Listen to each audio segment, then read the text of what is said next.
যে আমি জাস্ট নিয়েছিলাম একটা মির্চি বড়া, ছোলাটার মধ্যেও কিন্তু একটা মিষ্টি চাটনি দিয়ে দিয়েছে, ক্যাপসিকামের পকোড়া, বেশ আচারি টাইপের। আমি কিন্তু অর্ডার দিয়েছিলাম মাটন মোমো। মোমোর সাইজ কিছুটা এরকম, ভিতর থেকে জুস অ্যান্ড একটা অয়েলি টাইপের স্টাফ, দুর্ধর্ষ খেতে। तो আমার এই বাইকে एक्चुअली पेट्रोल আছে একটুখানি কম। पेट्रोल मिलता है आसपास कहीं? पेट्रोल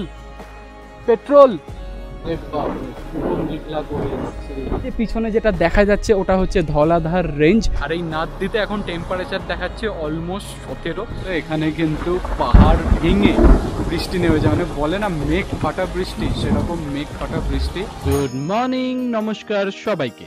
শরতের বাতাসে পুজো পুজো ভাব, মা আসছেন, তাই সবাইকেই জানাই দুর্গাপুজোর আগাম শুভেচ্ছা। এই পুজোর মরশুমে মন চায় নতুন নতুন জায়গায় যেতে অথবা নতুন নতুন জায়গা চোখে দেখতে।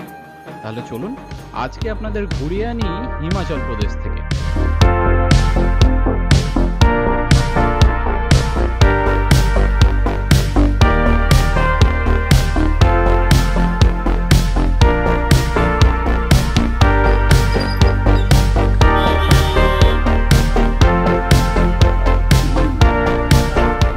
আমি আমার যাত্রা শুরু করেছিলাম পাঞ্জাবের অমৃতসর থেকে।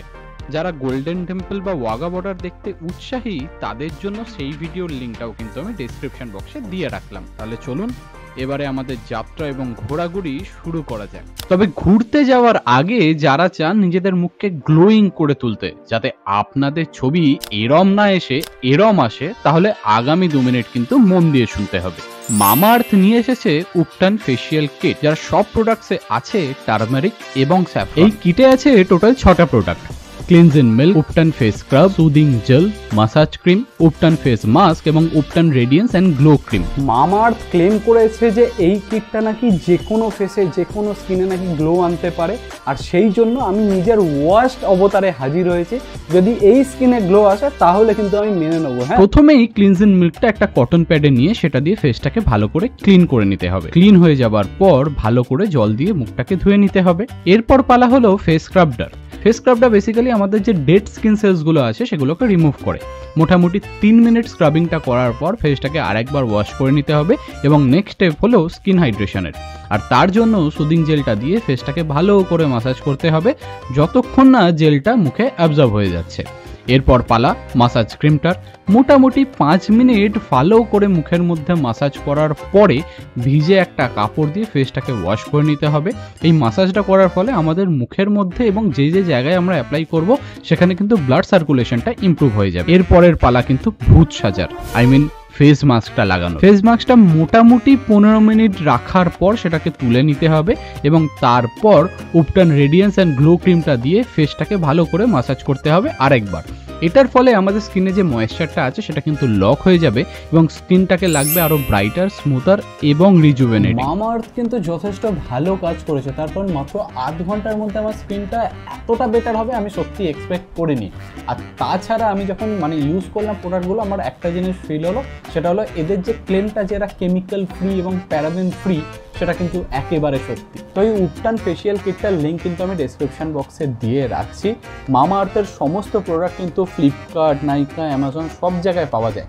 তবে তোমরা যদি 20% ডিসকাউন্ট পেতে চাও সেক্ষেত্রে কিন্তু মামাআর্থের নিজস্ব ওয়েবসাইট অথবা অ্যাপে গিয়ে আমার কুপন কোডটা তোমরা ইউজ করতে পারো, তাহলে কিন্তু 20% ডিসকাউন্ট। তুমি যখনই মামাআর্থের কোনো প্রোডাক্ট কিনবে তখনই মামাআর্থ তোমার অর্ডারকে তাদের ওয়েবসাইটের একটা ট্রিয়ের সাথে লিঙ্ক করে দেবে।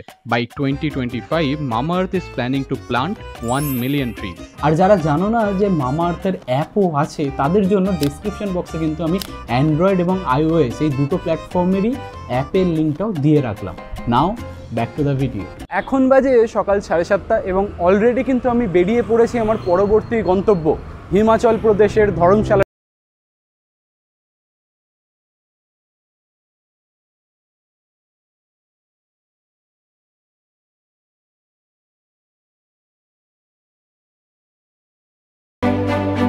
ট্রেনে করে কিন্তু ডিরেক্ট ধর্মশালা যাওয়া যায় না, কারণ এই মুহূর্তে ধর্মশালায় কিন্তু কোনো রকম রেলওয়ে স্টেশন নেই।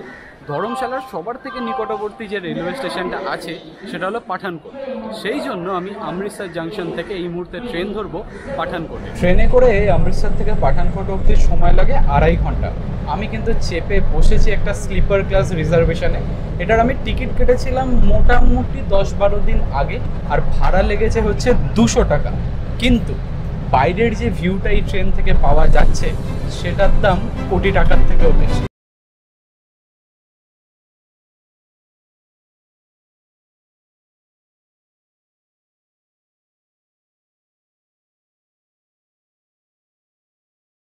অবশেষে কিন্তু পৌঁছেছি পাঠানকোট রেলওয়ে স্টেশন।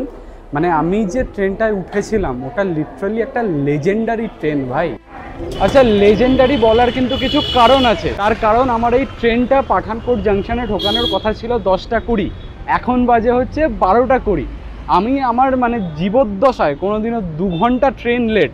আমার গোটা জার্নিটার জন্য টাইম লাগার কথা ছিল 2.5 ঘন্টা, সেই 2.5 ঘন্টার জার্নিতে 2 ঘন্টা ট্রেন লেট হয়েছে, এরকম কোনোদিনও এক্সপিরিয়েন্স করিনি। বাট ঠিক আছে, সব কিছু তো টাইম মতন আর সব কিছু তো প্ল্যান মতন হয় না। তো এখন আমি যাচ্ছি রিক্সায় চেপে এখানকার পাঠানকোটের যেটা বাস স্ট্যান্ড আছে সেখানে। ওখান থেকে আমি ধরবো হচ্ছে ধর্মশালা ডিরেক্ট বাস। আর ট্যাক্সিপত্র হ্যান ত্যান অনেক জিনিসপত্র আছে, কিন্তু তাতে প্রচুর টাকা খরচা হয়ে যাবে, আর আমি সেই খরচাটা করতে এই মুহূর্তে রাজি নই।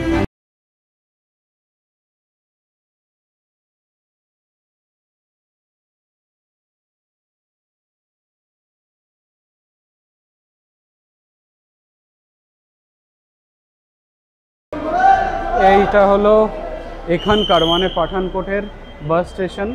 এখান থেকেই সমস্ত জায়গার কিন্তু বাসপত্র ছেড়ে যায়, প্রচুর বাসের অপশন কিন্তু এখানে আছে। তো এরকম বিষয়পত্র নয় যে পাঠানকোট জাংশন থেকে তোমাদেরকে রিক্সা নিয়েই এখানে আসতে হবে প্রচণ্ড দূর, না সেরকম কোনো ব্যাপার স্যাপার নয়। বেসিক্যালি আমি দেখলাম যে দাদু অনেকক্ষণ ধরে দাঁড়িয়ে ছিল, তো সেই জন্য উঠে পড়লাম দাদুর রিক্সায়। হয়তো দাদুর সকাল থেকে কোনো রকম আর্নিংও হয়নি, তো আমিও একটুখানি রোদ থেকে বেঁচে গেলাম, দাদুরও কিছু আর্নিং হয়ে গেল। সেই জন্য তোমরাও চাইলে তোমরাও এইভাবে আসতে পারো, আপাতত আমাকে কিন্তু টিকিট কাটতে হবে। তো এখান থেকেও বাস বুক করা যায়, এখান থেকেও বাস বুক করা যায়, বাট কিছু এরকম ডিরেক্ট বাসও আছে। তো এইটা সবার আগে ছাড়বে, সেই জন্য আমি আপাতত এটা বুক করে এই যে উপরে তুলে দিয়েছি আমার মাল। এখানে আমার ব্যাগ, জল অ্যান্ড খাবার দাবার। তো পাঠানকোট রেলওয়ে স্টেশন থেকে নেবে আমি ওখানে যে পুলিশরা ছিলেন তাদেরকে জিজ্ঞাসা করলাম যে পাঠানকোট বাস জাংশন থেকে আমি কি কোনো রকম এসি বাস পাবো? ওনারা বললেন হ্যাঁ হ্যাঁ চলে যাও, আরামসে পেয়ে যাবে, প্রচুর এসি বাস পেয়ে যাবে। তো আমি এসে যেটা দেখছি যে না, কোনো রকম এসি বাস কিন্তু অ্যাভেলেবেল নেই। যেটা আছে নন এসি বাস, তার মধ্যেও দুটো ক্যাটাগরি, একটা হচ্ছে সরকারি আর একটা হচ্ছে বেসরকারি। তো সরকারি বাস মানে যেটা হিমাচল ট্রান্সপোর্ট কর্পোরেশনের বাস, সেটা ছাড়তে হচ্ছে 1 ঘন্টা লেটে। তো আমি ডিসাইড করলাম এই যে বেসরকারি যে নন এসি বাস এতেই উঠে পড়া যাক এবং রওনা দেওয়া যাক ধর্মশালার উদ্দেশ্যে। তো আমি যে বাসটা নিয়েছি এটা 12:30টায় কিন্তু পাঠানকোট থেকে ছেড়েছে এবং এটা মোটামুটি 3 ঘন্টার মধ্যে পৌঁছে দেবে বললো ধর্মশালার আগে। ওই গগন চক বলে একটা জায়গা আছে সেখানে, ওখান থেকে 10 কিলোমিটার মতন রাস্তা। তো অনেক বাস আছে যারা কিন্তু ডাইরেক্ট মানে ধর্মশালা অবধিও পৌঁছে দেয়, কিন্তু সেগুলোর টাইমিংটা দেখলাম কোনোটার 2:30, কোনোটার 3টে। তাই ভাবলাম যে ভাই 10 কিলোমিটারই তো রাস্তা, ওখান থেকে আরেকটা বাস ধরে নেবো, বাস ধরে চলে যাব ধর্মশালা। আহা, আমি জাস্ট ওয়েট করছি ধর্মশালা স্টেডিয়ামটা দেখার জন্য। প্রচুর ছবি দেখেছি, অনেক ক্রিকেট ম্যাচ দেখেছি ওখানে, নিজের চোখের সামনে একবার শুধু দেখতে হবে।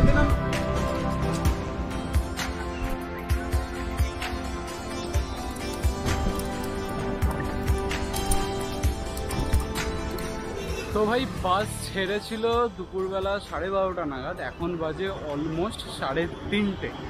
এখন আমাদের বাস নামিয়েছে গজ্জল চক বলে কোনো একটা জায়গায়। এখানে বোর্ডেতে যা দেখলাম লেখা আছে এখান থেকে আমাদের ধর্মশালা হচ্ছে অলমোস্ট 10 কিলোমিটার।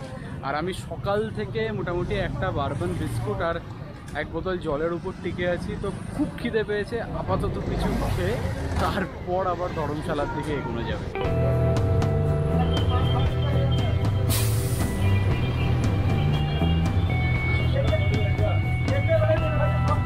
ফাইনালি যখন আমি ধর্মশালা পৌঁছলাম তখন হয়ে গেছিল সন্ধে, তাই ধর্মশালা স্টেডিয়ামের প্ল্যানটা আমাকে ক্যান্সেল করতে হলো এবং আমি ঢুকে পড়লাম আমার হোটেলে।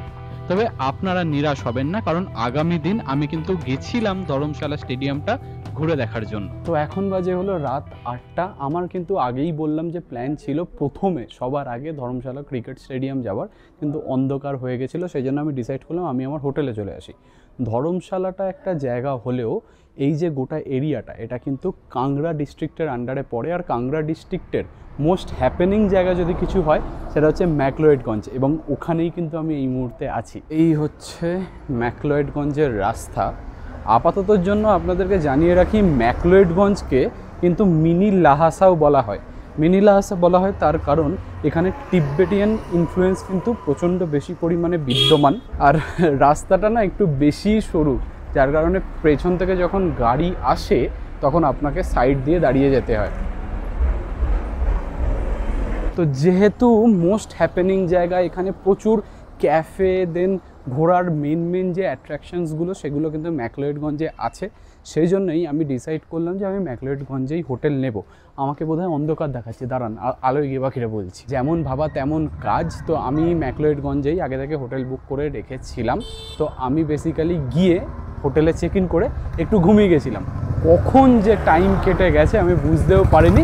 তবে কই বাদ নেই, এখন কিন্তু আমরা বেরিয়েছি ম্যাকলোয়েডগঞ্জ ঘুরে দেখার, এবং এখানকার কিছু কিছু খাবার যা পাবো আজকের জন্য একটু চেখে দেখার জন্য।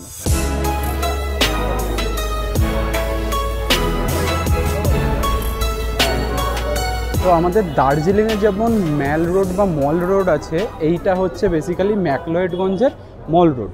এটাকে বলে ম্যাকলোয়েডগঞ্জের চক বাজার। তো এই দিকটা যে রাস্তাটা, এইটা দিয়ে আমরা এসেছিলাম ধর্মশালা থেকে। অ্যান্ড ওই যে রাস্তাটা দেখা যাচ্ছে ওটা বেসিক্যালি হচ্ছে ত্রিউন ট্রেক, ওই দিকটায় যায়। অ্যান্ড ওই দিকটাই হচ্ছে কিন্তু আমার হোটেলটাও। জাস্ট মানে রেস্টুরেন্টগুলোর লাইটিংয়ে গোটা চকটা জাস্ট সেজে উঠেছে।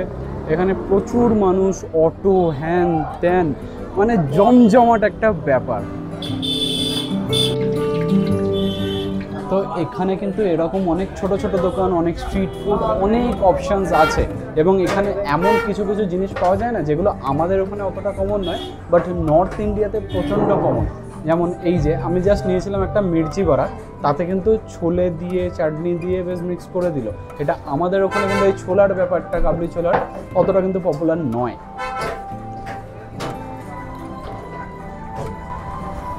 আমি ভেবেছিলাম শুধু সবুজ চাটনি দিয়েছে, ছোলাটার মধ্যেও কিন্তু একটা মিষ্টি চাটনি দিয়ে দিয়েছে। শিমলা মির্চ আঙ্কেল প্রথমে ভেবেছিলাম যে লঙ্কার পকোড়া, লঙ্কার নয়, ক্যাপসিকামের পকোড়া, বেশ আচারি টাইপের একটা টেস্ট আছে। আমি যে জায়গায় কিন্তু ঢুকেছি এটা কিন্তু এরকম নয় যে খুব ফেমাস দোকান বা কিছু। র্যান্ডামলি চলতে চলতে দেখলাম যে পরিষ্কার পরিচ্ছন্ন একটা দোকান। এরকম চাট বা সামোসা চাট, হ্যান ত্যান, এরকম আমি সাধারণত অতটা বেশি খাই না, কিন্তু এই জিনিসটা আমাকে প্রচণ্ড বেশি পরিমাণে টেম্প্ট করলো, তাই জন্য ঢুকে পড়লাম।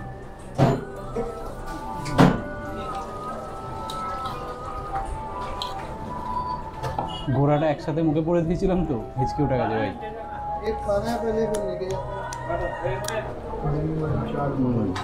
গরম গরম গোলাপ জামুন, সেটা হলো আমাদের ওখানে যেটা পাওয়া যায় সেটা শেপটা একটু আলাদা, গোল গোল, এখানে একটু চ্যাপটা টাইপের, বাট টেস্টটা কি। তো আমি কিন্তু এই মুহূর্তে যে জায়গাটায় বসে আছি এটা কিন্তু ম্যাকলোয়েডগঞ্জের ওয়ান অফ দ্য ফেমাস ইটারি, নাম হচ্ছে টিবেট কিচেন। লাইটের একটুখানি অভাব, সেই জন্য ফোনের ফ্ল্যাশ লাইটটা জ্বালিয়ে আমি শ্যুট করছি। তো টিবেট কিচেন, এবং ওই যে তোমাদের আগে বলছিলাম যে এখানে একটা টিবেটিয়ান ইনফ্লুয়েন্স আছে, তার কারণটা হলো 1949-এ চায়না যখন টিবেটকে অ্যাট্যাক করে তখন প্রচুর টিবেটিয়ান মানুষজন কিন্তু এই ম্যাকলোয়েডগঞ্জে চলে এসে এখানে বসবাস করা শুরু করেন। সেই জন্য এই যে টিবেট কিচেনটা, এটা কিন্তু সেই সকল মানুষদের মধ্যে একটা মানে সার্টেন অ্যামাউন্ট অফ পিপল মিলেই শুরু করেছিলেন। এবং এইটা হচ্ছে, তো এই যে টিবেট কিচেনটা, এই টিবেট কিচেনটা কিন্তু সেই সমস্ত মানুষদের মধ্য দিয়েই শুরু হয়েছিল, এবং এখনও এখানে টিবেটিয়ান কুইজিন, ভুটানিজ কুইজিন সমস্ত কিছু কিন্তু পাওয়া যায়। তো আমি কিন্তু অর্ডার দিয়েছিলাম মাটন মোমো। মাটন মোমো কিন্তু আমার চলে এসছে, 8 পিস মাটন মোমো দিয়েছে, স্টিম সাইজের। মোমোর সাইজ কিছুটা এরকম। মাটন মোমো সাধারণত অত বেশি কিন্তু খাওয়া হয়ে ওঠেনি কখনো, কারণ কলকাতায় খুব কম জায়গায় মাটন মোমো পাওয়া যায়, আমি কিন্তু সেখানে খাইনি। তবে এই মোমোটা অনেকটা হচ্ছে যারা ডেনজং কিচেনের মানে মোমো খেয়েছো তারা জানো যে মোমোটা যখন তোমরা মুখে কামড় দাও ভেতর থেকে জুস অ্যান্ড একটা অয়েলি টাইপের স্টাফ যেটা কিন্তু টেস্টি উজ আউট করে, এখানেও কিন্তু সেই ব্যাপারটা হলো। আর সত্যি দুর্ধর্ষ খেতে, ভেতরে মিন্সড মাটন, দেন হচ্ছে তোমাদের ওই লাল করে ভাজা পেঁয়াজ, দেন কারি লিভ, সমস্ত কিছু মিলেমিশে একাকার ব্যাপার কিন্তু। আর হ্যাঁ, আরেকটা জিনিস বললে হবে না, কোনো অথেন্টিক টিবেটিয়ান জায়গায় এলে এই সসটা কিন্তু মাস্ট ট্রাই। আমি ভেবেছিলাম ঝাল হবে, অদ্ভুতভাবে ঝাল নয়। কুঙ্গাতে আমি এই টাইপের সস খেয়েছি, প্রচণ্ড ঝাল, কিন্তু এখানে হালকা একটুখানি সুইট, হালকা একটুখানি টিকের মানে আভাসটা আছে ঝালের, গোটাটা কিন্তু ঝাল নয়। এই রেস্টুরেন্টে আমি যে পোর্শনটায় বসে আছি না, এই জায়গাটা হচ্ছে অনেকটাই ছোটোবেলায় ওই যে কার্টুন দেখতাম না, শিনচ্যান হ্যান ত্যান, ওখানে সেই সামনে একটা টেবিল পাতা থাকতো, দেন মাটিতে গদি, সেখানে সিটিং অ্যারেঞ্জমেন্ট, এখানেও অনেকটা এরকম। আর এই জিনিস আমি কিন্তু সিকিম হাউসেও দেখেছি। তো ওভারঅল আমার এক্সপিরিয়েন্স কিন্তু এখানে যথেষ্ট ভালো। আমি আশা করছি কালকে আরেকবার এখানে ফেরত আসার। আজকে আমার পক্ষে মাটন মোমো বাদে আর কিছু খাওয়া সম্ভব নয়, কালকে এসে অন্য কিছু খাওয়া যাবে।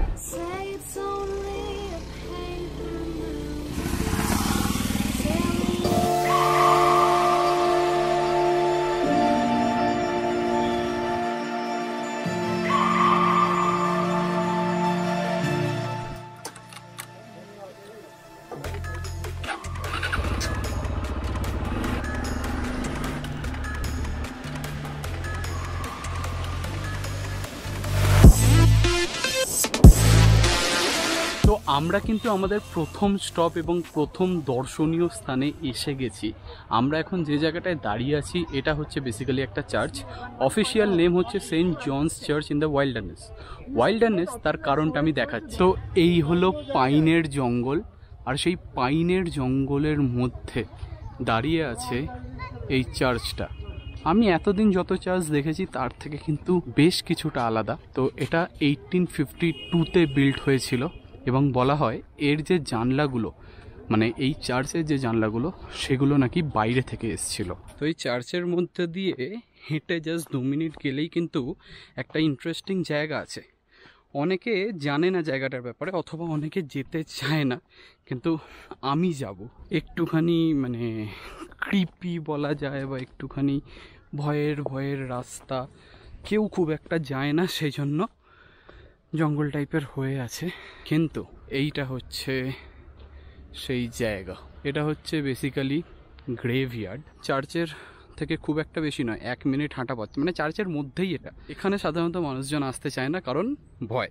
আমিও যে ভয় পাই না সেটা বলবো না, কিন্তু এতটা সুন্দর, আমি গ্রেভইয়ার্ড দেখেছি অল্প বিস্তর, কিন্তু এত সুন্দর স্ট্রাকচার, খুব সুন্দরভাবে সাজানো, বেশ ভালো জায়গা। কিন্তু তোমরা আসতে পারো, তবে সন্ধ্যের দিকে এসো না, কারণ সন্ধ্যের দিকে শুনেছি এনাদের ওঠার টাইম হয়ে যায়। আর এখনও বৃষ্টি হচ্ছে, হালকা হালকা মেঘ চলে যাচ্ছে। দেখো জাস্ট এদিকটা দেখো, এদিকে হালকা হালকা মেঘ চলে যাচ্ছে, তার মাঝখানে কবরস্থান। তবে দিনের আলো আছে, সেটা একটা পজিটিভ সাইন। আমি বেশি কথা বলে এই জায়গাটাকে শান্তিটা আমি নষ্ট করতে চাই না। আমি একটুখানি শান্তিটা এনজয় করব এখানের, তারপর আমরা যাব আমাদের পরবর্তী গন্তব্যে।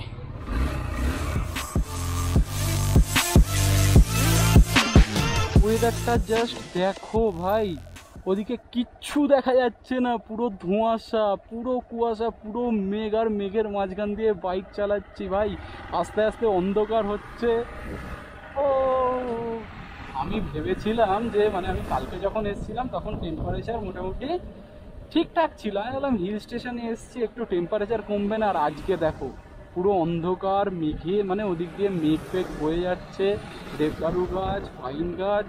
সবাইকে আগে ছেড়ে দাও, যাদের তারা আছে তারা আগে চলে যাবে, আমাদের কোনো তারা নেই, আমরা ধীরে সুস্থে আরাম করে যাব। ভয় একটাই যে মাঝ রাস্তায় শুধু বৃষ্টিটা না নেমে যায়। লেটেস্ট আপডেট হলো এখানে কিন্তু পাহাড় ভেঙে বৃষ্টি নেমে যায়, বলে না মেঘ ফাটা বৃষ্টি, সেরকম মেঘ ফাটা বৃষ্টি। আপাতত এরকম একটা শেডের মধ্যে দাঁড়িয়ে আছি, আলাদাই আমি হাসছি, কি করছি আমি জানি না। তো বৃষ্টি থামলে দেন দেখা হচ্ছে। তো এখন বৃষ্টিটা অল্প একটুখানি কমেছে। তো আমি তেল ভরিয়ে জাস্ট বেরিয়েই ছিলাম আমার নেক্সট ডেস্টিনেশনে যাব বলে, অ্যান্ড দেখো কি চোখে এলো। আমি এক্সপেক্ট করিনি সিরিয়াসলি যে আমি দেখতে পাবো এটা হচ্ছে ধওলাধার রেঞ্জ, যার মাথায় ওখানে কিন্তু বরফ দেখা যাচ্ছে। মানে সিরিয়াসলি এই জিনিসটা দেখার জন্য আমি শুধু ধর্মশালায় এসছিলাম, অ্যান্ড আমি এই যে দেখতে পেয়েছি, এই যে দেখো এখানে বরফ জমে আছে, এই গোটা ধওলাধার রেঞ্জটা অপূর্ব, মানে অপূর্ব জাস্ট ভাই।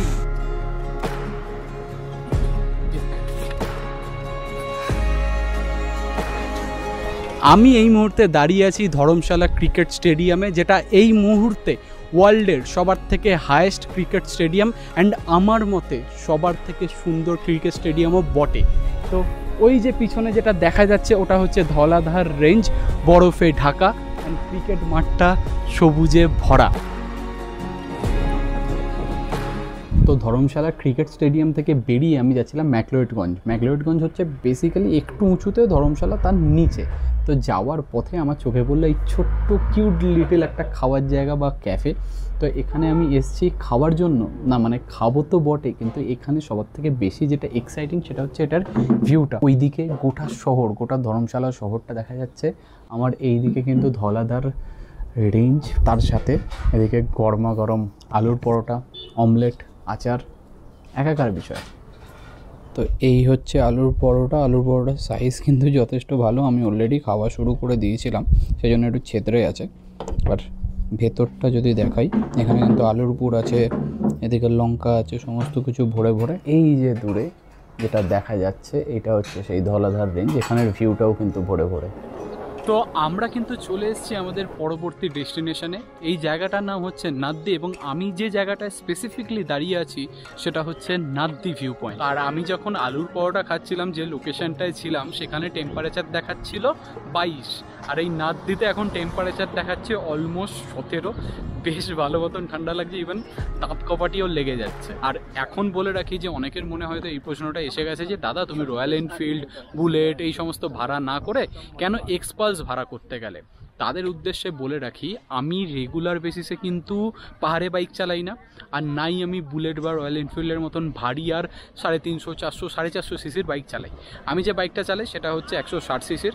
সেই জন্য দুটো নতুন এক্সপিরিয়েন্স, মানে পাহাড়ে বাইক চালানো প্লাস 350 প্লাস 450 সিসির বাইক চালানো, এই দুটো নতুন জিনিসের এক্সপেরিমেন্ট আমি একসাথে করতে চাইনি, একটু রিস্কি হয়ে যাবে বলে। সেই জন্য আমি এক্সপালসটা ভাই ভাড়া করেছি। আর এক্সপালসটা যা সার্ভিস দিচ্ছে ভাই,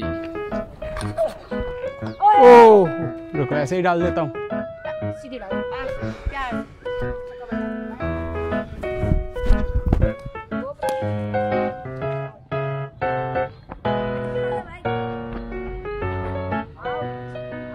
ক্রিকেট খেলা তো শেষ হলো, তাহলে চলুন এবারে আপনাদের আমি ঘুরিয়ে দেখাই আমার হোটেলটা। বেসিক্যালি যে হোটেলটায় আমি থাকছি সেটা হলো এই হোটেলটা। এটার নাম হচ্ছে ম্যাকলোয়েডগঞ্জ বেড অ্যান্ড ব্রেকফাস্ট। হোটেলের সামনে এরকম একটা পাইন ভিউ, এবং আমি জানি না এই ক্যামেরায় দেখা যাচ্ছে কিনা, বাট ওই যে দূরে একটু নীল মতন যেটা দেখা যাচ্ছে, এখান থেকে শহরটা দেখা যায় পুরো। পুরোনো সেই ব্রিটিশ টাইপের একটা স্ট্রাকচার, আর দরজা দিয়ে ভেতরে ঢুকলে তো এটা হচ্ছে বেসিক্যালি এনাদের নিজস্ব নার্সারি, যেখানে এই যে ফুল, ছোট ছোট গাছ, সমস্ত কিছু কিন্তু খুব সুন্দরভাবে সাজানো গোছানো। একটা ছোট্ট কিউট শিব ঠাকুরের ফাউন্টেন আছে, অ্যান্ড এই দিকে এনাদের নিজস্ব একটা রেস্টুরেন্টও আছে যেটার নাম হচ্ছে টেস্ট অফ ইন্ডিয়া। যে গোটা হোটেলের যে ফিলটা না, সেটা একটা টিবেটিয়ান ফিল আসবে, কারণ সবসময় ধূপ ধুনো এইসবের গন্ধ। এদিকে যেমন দেখুন খুব সুন্দরভাবে সাজানো, তবে আমার হোটেল রুমটা এই দিকে।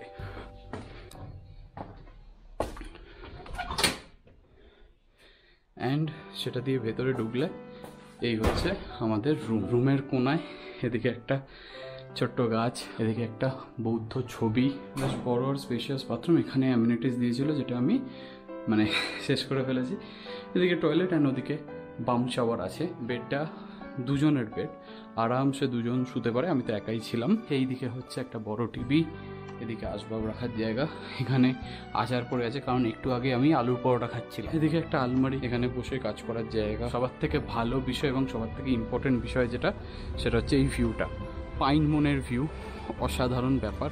আর এদিকে আপনার রুমের জানলার সামনে এরকম গাছগাছালি, এগুলোতেও ফুল ফুটবে, যেমন এখানে একটা ছোট্ট কুড়ি হয়ে আছে। তো আপনারা যারা ধর্মশালা ঘুরতে আসবেন ভাবছেন তাদের ক্ষেত্রে বলে রাখি যে আপনারা হোটেলটা যদি ম্যাকলোয়েডগঞ্জে নেন তাহলে কিন্তু সবার থেকে বেস্ট হবে। তার কারণ যেটা যে ম্যাকলোয়েডগঞ্জেই কিন্তু এই ধর্মশালা, মানে এই ধর্মশালা ম্যাকলোয়েডগঞ্জ যেগুলো কাংড়া ডিস্ট্রিক্টের মধ্যে পড়ে, এই কাংড়া ডিস্ট্রিক্টের যা যা দর্শনীয় স্থান আছে ম্যাক্সিমামটা কিন্তু এই ম্যাকলোয়েডগঞ্জে। আমার হোটেলটাও ম্যাকলোয়েডগঞ্জে। হোটেলের নাম আপনারা দেখলেন, হোটেলের নাম হচ্ছে ম্যাকলোয়েডগঞ্জ বেড অ্যান্ড ব্রেকফাস্ট। এই রুমটা যেটা পাইন ভিউ রুম, এই সময় মানে আমি এখন এসেছি মোটামুটি মিড সিজন, এটা তো আমার ভাড়া নিয়েছে 1500 টাকা। আর এক্ষেত্রে বলে রাখি আপনারা যদি অফ সিজনে আসেন বা ফুল ভরা মরশুমে আসেন সেক্ষেত্রে কিন্তু দামের একটু তারতম্য হবে। যেমন দার্জিলিংয়ে যদি আপনারা অন সিজন যান সেক্ষেত্রে সেম রুমের ভাড়া কিন্তু বাড়তে পারে, আবার যদি অফ সিজনে যান সেম রুমের ভাড়া কমতে পারে। এখানেও সেম সিস্টেম। তবে একটা জিনিস আমি বলবো, এত সুন্দর জায়গা না, আপনারা একবার এসে দেখুন ধর্মশালার ম্যাকলোয়েডগঞ্জটা, একবার এসে ঘুরে দেখুন, আপনারা প্রেমে পড়ে যাবেন। তো আমরা এখন যে জায়গাটায় আছি এটা কিন্তু ম্যাকলোয়েডগঞ্জের অন্যতম একটা ইম্পর্ট্যান্ট জায়গা। যেমন আমি আগেও তোমাদেরকে বলেছি যে ম্যাকলোয়েডগঞ্জে টিবেটিয়ান কালচারটা কতটা জরুরি এবং টিবেটিয়ান কালচারটা কতটা ভরে ভরে আছে। এই জায়গাটা হচ্ছে দালাই লামার টেম্পল। দালাই লামা নিজে যখন তিনি টিবেট থেকে মানে তাকে পালিয়ে আসতে হয়েছিল তখন কিন্তু তিনি এসে এই ম্যাকলোয়েডগঞ্জে এই মন্দিরটা তৈরি করেন এবং এখানে টিবেটিয়ান কালচারটা যাতে বেঁচে থাকে সেই ব্যবস্থা তিনি করেছিলেন। যারা প্ল্যান করছো ধর্মশালা বা ম্যাকলোয়েডগঞ্জে আসার তাদেরকে বলবো এই জায়গাটা কিন্তু তোমরা অবশ্যই একবার ঘুরে যেও। আরেকটা জিনিস তোমাদেরকে বলে রাখি যেটা, সেটা হচ্ছে যে এখানে ঢুকতে গেলে তোমাদের কিন্তু মাস্ক মাস্ট। আর দলাই লামাদের 14 যাকে আমরা দলাই লামা হিসেবে চিনি, তিনি কিন্তু নিজে এসে এখানে বছরে 2 থেকে 3 বার প্রেয়ার করেন, তার অফারিংস করেন এবং স্পিচ দেন। যদি তোমরা ভাগ্যবান হও তোমরা কিন্তু এখানে এসে সেটা নিজের চোখে নিজের কানে শুনতে পারো। আর আরেকটা জিনিস দেখো, হিসেব মতন এই যে মন্দিরটা, এটা কিন্তু এখানকার যে মঙ্করা থাকেন তাদের প্রার্থনা ক্ষেত্র, তাদের বাড়ি বলতে পারো, তাদের কাছে প্রচণ্ড সম্মানের জায়গা। তারা আমাদের সুযোগ করে দিচ্ছেন তাদের বাড়িতে আসা, তাদের টেম্পল, তাদের প্রার্থনার জায়গাটা দেখার। তাই একটুখানি রেসপেক্ট যদি দেখানো যায় খুব ভালো হয়। বেশি চেঁচামেচি নয়, বেশি জোরে জোরে কথা নয়, অসভ্যতামি নয়।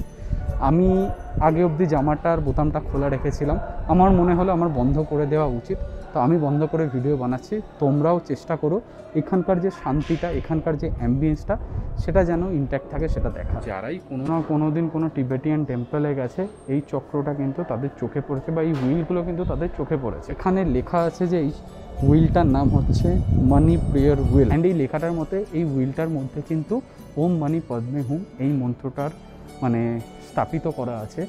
কেউ যদি ওম মানি পদ্মে হুম এইটা যতবার জপ করে যা পুণ্য লাভ করবে, কেউ যদি এই হুইলটা ঘোরায় ক্লকওয়াইজ তাহলে কিন্তু সে সেম পুণ্য লাভ করবে। তো দালাই লামা টেম্পলের জাস্ট বাইরে কিন্তু এই দোকানটা আছে।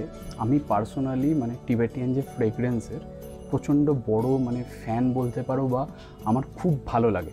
তো আমি এই জন্য এই দোকানটা এলাম, এর গন্ধটা শুকে। অ্যান্ড এখানে এরকম ছোট ছোট প্যাকেটে কিন্তু পাওয়া যাচ্ছে ক্যান্ডেল স্টিক, যেগুলো বেশ সুন্দর গন্ধওয়ালা। এটার দাম হচ্ছে 150 টাকা। দেন এখানেই বড় বড় স্টিকগুলো আছে যেটার দাম হচ্ছে 450 মতন। আরও কিন্তু অনেক ভালো ভালো অপশান আছে। ফর এক্সাম্পল এই যে টি সেটটা, এটার দাম মাত্র 650। তো যাদের এই রকম শপিং পছন্দ তারা কিন্তু আসতে পারো এখানে। নাদ্দি বলো কি টেম্পল বলো কি ধর্মশালা ক্রিকেট স্টেডিয়াম, তোমাদের ভাগ্য যদি ভালো থাকে এবং তোমাদের ভাগ্যে যদি একটুখানি সূর্য থাকে সেক্ষেত্রে তোমরা কিন্তু সব জায়গা থেকে এরকম সুন্দরভাবে ধলাধার রেঞ্জটা দেখতে পাবে। তো ধর্মশালা বা ম্যাকলোয়েডগঞ্জে আর দেখার মতন জায়গা যেটা আছে সেটা হচ্ছে ভাকসুনাগ ওয়াটারফল, যেটা আনফর্চুনেটলি আমি যেতে পারছি না, কারণ কালকে সন্ধ্যেবেলা বৃষ্টি হয়েছে, বিকেলবেলা বৃষ্টি হয়েছে, আজকে সকালবেলা আমার ফেরার দিন আজকে কলকাতার, এখন বাজে অলমোস্ট 3টে। সকালেও বৃষ্টি হয়েছে, আমি বেরোতে পারিনি। তবে তোমরা অবশ্যই কিন্তু ভাকসুনাগ টেম্পল অ্যান্ড ভাকসুনাগ ওয়াটারফলটা ঘুরে এসো। টেম্পলটা তোমরা ইজিলি পৌঁছে যাবে, ওয়াটারফলটার জন্য একটুখানি তোমাদের চড়াই করতে হবে। এখন সময় হয়ে গেছে আমার বাইকটা ফেরত দেওয়ার কথা ছিল সকালবেলা, আমি একটু রিকোয়েস্ট করে কোনো মতে মানিয়েছি। বাইকটা ফেরত দিয়ে লাগেজ নিয়ে আমাকে ছুটতে হবে এয়ারপোর্টের জন্য। এখান থেকে অমৃতসর এয়ারপোর্ট কিন্তু লাগবে প্রায় 4.5 ঘন্টা, একদম কাঁটায় কাঁটায় আমি চলছি। তো যাই হোক, তোমাদের যদি এই গোটা এপিসোডটা ভালো লাগে, এই যে বাইক নিয়ে ঘোরাঘুরি এই ওই সেই এগুলো যদি ভালো লাগে তাহলে একটা লাইক করে যাও। আর তোমাদের জন্য আমি একটা টিপস দেবো, যদি তোমরা 4 জন থাকো সেক্ষেত্রে কিন্তু বাইক রেন্টের অপশানটা তোমরা অ্যাভয়েড করতে পারো, কারণ 4 জনের গাড়ি ভাড়া অলমোস্ট 2000 টাকা পড়লে 500 করে ভাগ হয়ে যাবে। কিন্তু 2 জন যদি থাকো বাইকটা কিন্তু তোমাদের একটা অপশান হতে পারে, তবে নিজের রিস্কে, নিজের চালানোর ক্যাপাবিলিটিতে। আমি যার থেকে বাইক রেন্ট নিয়েছিলাম আমি তার নাম্বারটা তোমরা চাইলে দিয়ে দিতে পারি। আর আরেকটা বিষয় যেটা হচ্ছে আরেকটা টিপস, বাইক কিন্তু তোমরা 24 আওয়ার্সের জন্য নেবে, এরকম নয় যে তুমি সকালবেলা নিলে সন্ধ্যেবেলায় ফেরত দিতে হবে। সকালবেলায় আরও 10টা নাগাদ তোমরা বাইক পাবে, পরের দিন সকাল 10টায় তোমরা ফেরত দেবে, এইটা তোমরা বলবে, তাহলে তোমরা 2 দিন গোটা ইউটিলাইজ করতে পারবে বাইকটার। আমি পারিনি কারণ বৃষ্টি হচ্ছিল। তো চলো, এখন ছোটার সময় হয়ে গেছে। আর ভিডিওটা ভালো লাগলে চ্যানেলটা সাবস্ক্রাইব করে যেও। এই জার্নিটা এখানেই শেষ হচ্ছে, শুরু হচ্ছিল অমৃতসর দিয়ে, তারপর কর্তারপুর, তারপর ধর্মশালা, ম্যাকলোডগঞ্জ। আশা করি তোমাদের এই গোটা সিরিজটা ভালো লেগেছে। কালকে থেকে আমার আবার অফিস জীবন, কালকে থেকে আবার রেগুলার জীবনযাপন এবং ওয়েট আর একটা নতুন ডেস্টিনেশন আর একটা নতুন ট্রিপের জন্য। তো চলো, যাওয়ার আগে যেটা বলি, মি মেট্রোপলিটন বয় সাইনিং অফ।